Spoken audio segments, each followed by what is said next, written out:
나는 전능하신 아버지 하나님, 천지의 창조주를 믿습니다. 나는 그의 유일하신 아들 우리 주 예수 그리스도를 믿습니다. 그는 성령으로 잉태되어 동정녀 마리아에게서 나시고 본디오 빌라도에게 고난을 받아 십자가에 못 박혀 죽으시고 장사된 지 사흘 만에 죽은 자 가운데서 다시 살아나셨으며 하늘에 오르시어 전능하신 아버지 하나님 우편에 앉아 계시다가 거기로부터 살아있는 자와 죽은 자를 심판하러 오십니다. 나는 성령을 믿으며 거룩한 공교회와 성도의 교제와 죄를 용서받는 것과 몸의 부활과 영생을 믿습니다. 아멘.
오늘 하나님께서 우리에게 베푸시는 말씀은 구약성경 역대상 13장 9절로 14절까지의 말씀입니다.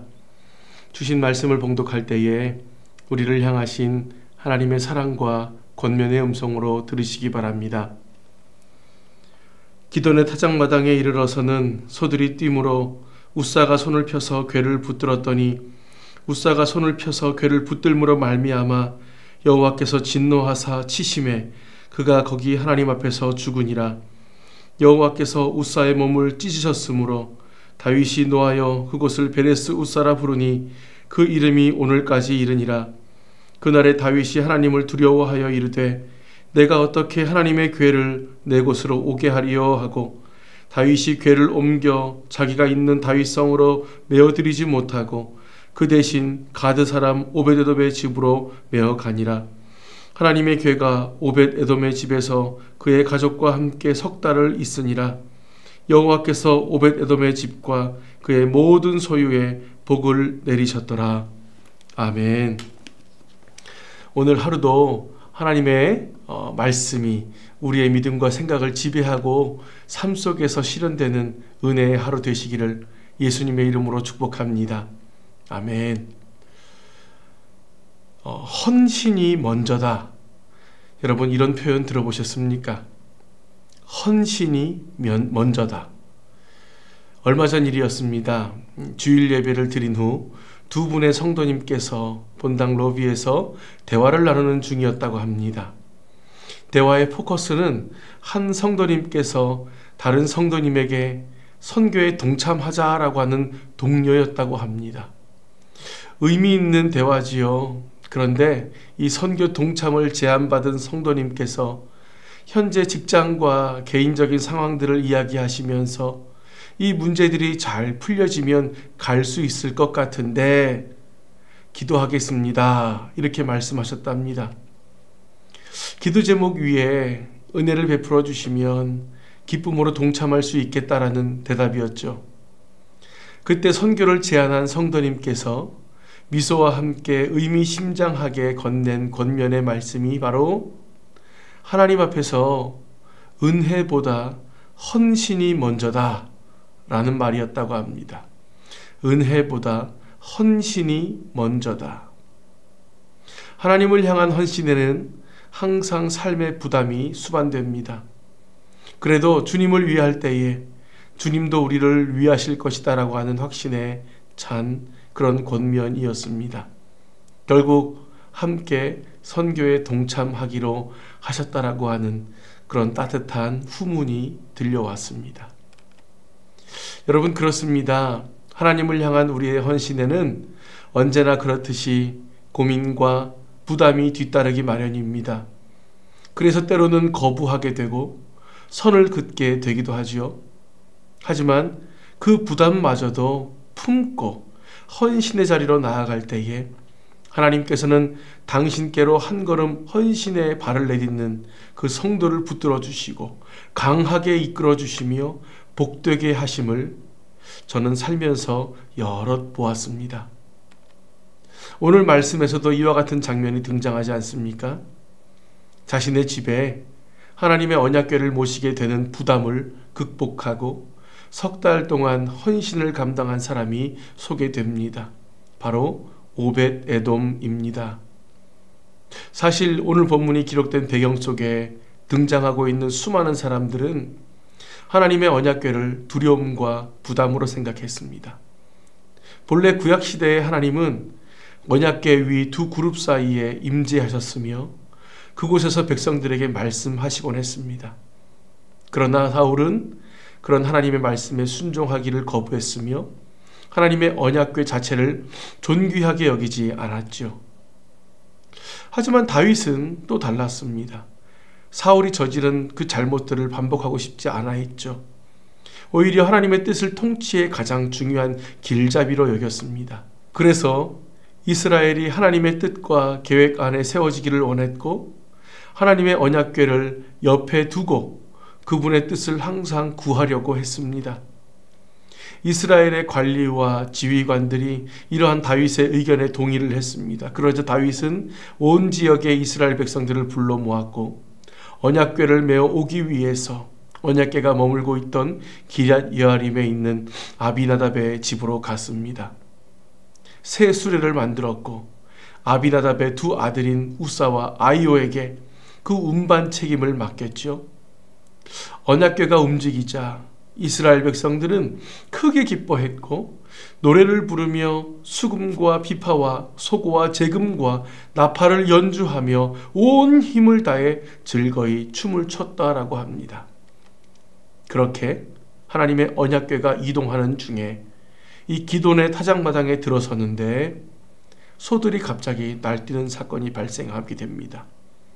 수레 옆에 있던 우사, 언약궤가 떨어질까 노심초사하며 손을 뻗어 언약궤를 잡게 되었습니다. 그 순간에 하나님께서는 그를 치셨고 그 자리에서 몸이 찢어져 죽고 말았습니다.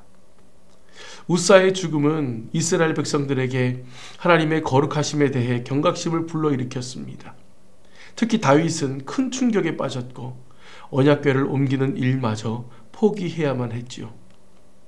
그렇게 언약궤를 가드 사람 오벳 에돔의 집으로 가게 했습니다.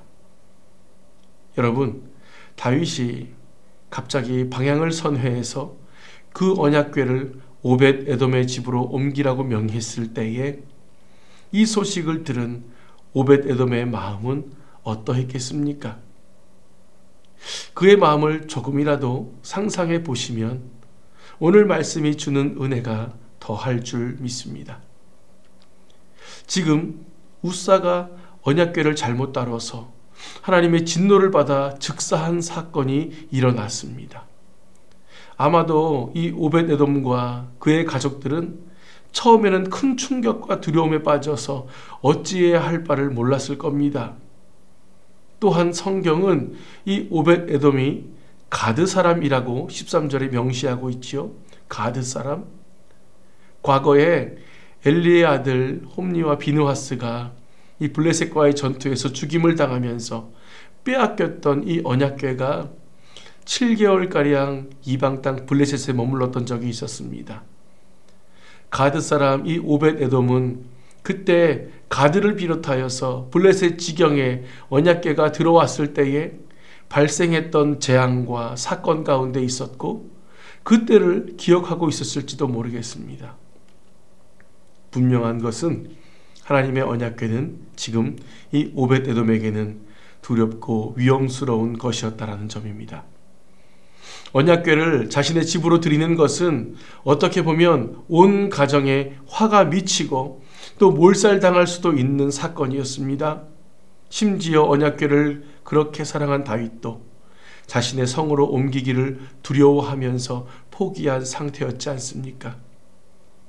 여기까지가 이 오벳에돔이 당면한 현재입니다. 그런데 이 동정어린 우리의 생각을 뛰어넘어서 이 오벳에돔은 놀라운 결정을 내립니다. 그런 모든 부담감을 용기 내어 극복하고 언약궤를 거부하지 않았습니다.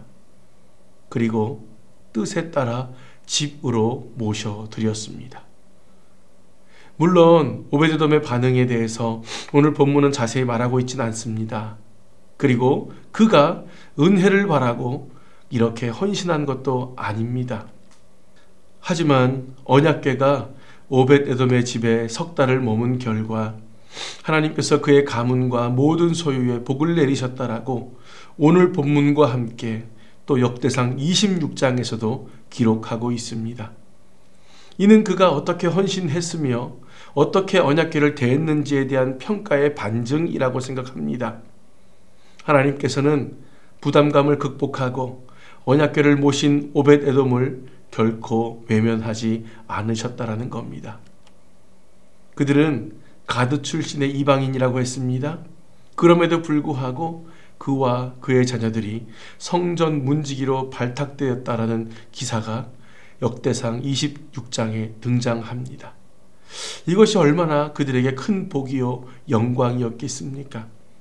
하나님의 전이요 그리스도의 몸이며 진리의 기둥과 터인 교회를 사랑하고 헌신하는 것은 성도가 주님께 받은 영광스러운 복이며 특권입니다.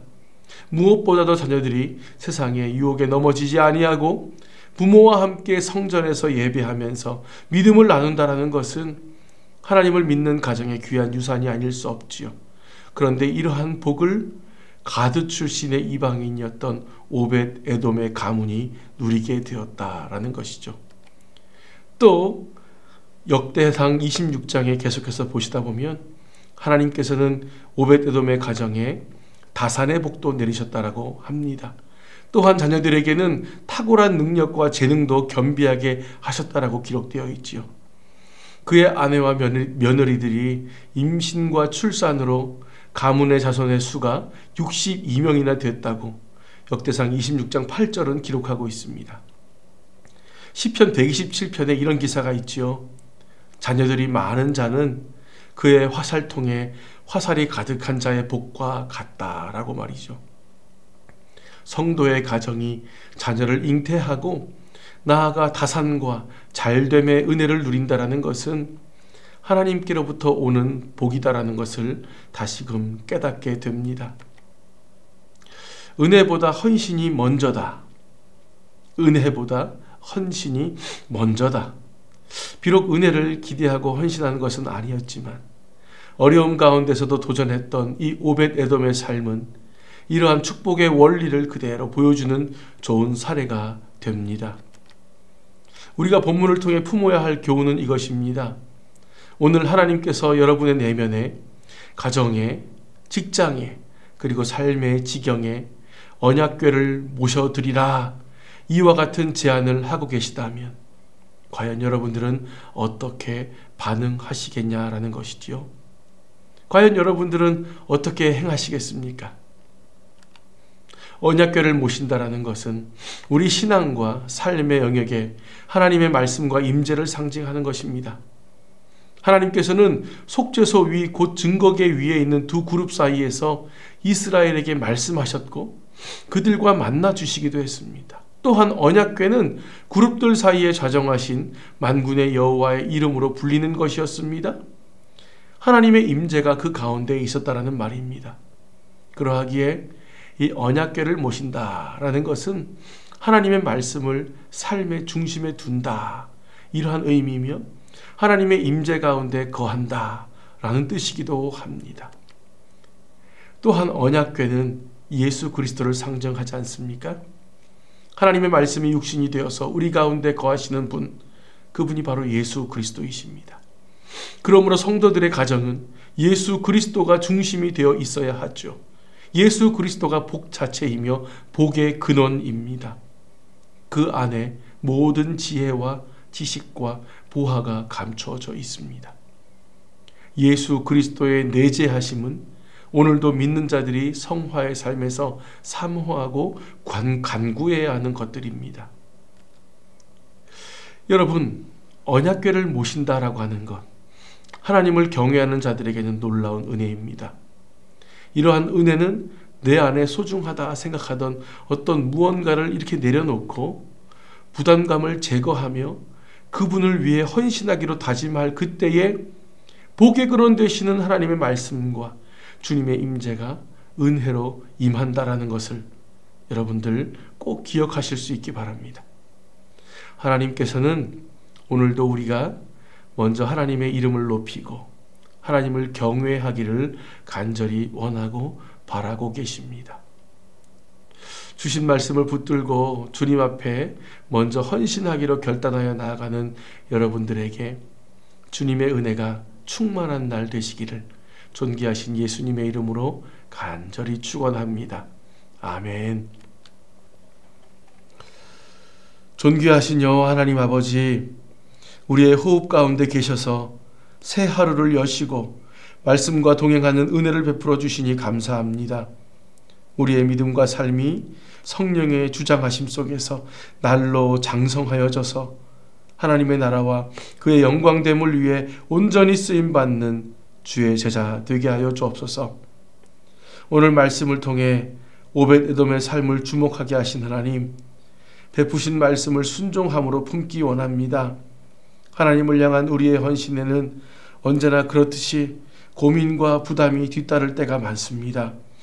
하지만 하나님 앞에서 은혜보다 먼저 헌신함으로 나아가기를 원하오니 우리의 중심을 더욱 견고히 붙들어 주시사 주님을 우선순위에 모시고 경배하는 삶을 살아가도록 그렇게 인도하여 주시옵소서. 언약궤를 우리의 믿음과 삶에 모셔드리고자 합니다. 우리 심령에 하나님의 말씀을 중심에 두는 삶을 살게 하시고 하나님의 임재 가운데 거하는 삶을 살도록 주장하여 주옵소서. 예수 그리스도께서 내재하셔서 주님과 하나 되는 복된 인생 되게 하여 주시옵소서. 오늘도 자비하신 주님 의지하면서 기도하는 성도들의 소리를 들어주시기를 간구합니다. 늘 먼저 나라와 민족을 위해 기도하게 하시고 주의 피로 사신 교회를 위해 기도하는 그런 입술들이 다 되게 하여 주시옵소서. 특별히 하나님, 삶의 어려움 가운데 힘겨운 상황 가운데에 주님 이름 부여잡고 아버지 하나님 애쓰며 살아가는 사랑하는 성도들의 믿음과 삶 가운데에 오늘도 주님 성령의 기름 부어주셔서 아버지 그들의 삶이 하나님의 돌봄과 함께 하심 아래 있다라는 것을 아버지 경험하게 하시고 또 회복과 치유를 아버지 누리는 그러한 삶을 살아가도록 하나님 은혜로 덮어주시옵소서. 우리의 입술의 연약함을 굽어 살펴주시고 구하지 못한 것까지도 헤아려 주실 주님을 신뢰하오며 말씀이 육신이 되어 우리 가운데 거하시는 예수님의 이름으로 간절히 기도 올려드립니다. 아멘. 하늘에 계신 우리 아버지, 아버지의 이름을 거룩하게 하시며 아버지의 나라가 오게 하시며 아버지의 뜻이 하늘에서와 같이 땅에서도 이루어지게 하소서. 오늘 우리에게 일용할 양식을 주시고 우리가 우리에게 잘못한 사람을 용서하여 준 것 같이 우리 죄를 용서하여 주시고 우리를 시험에 빠지지 않게 하시고 악에서 구하소서. 나라와 권능과 영광이 영원히 아버지의 것입니다. 아멘.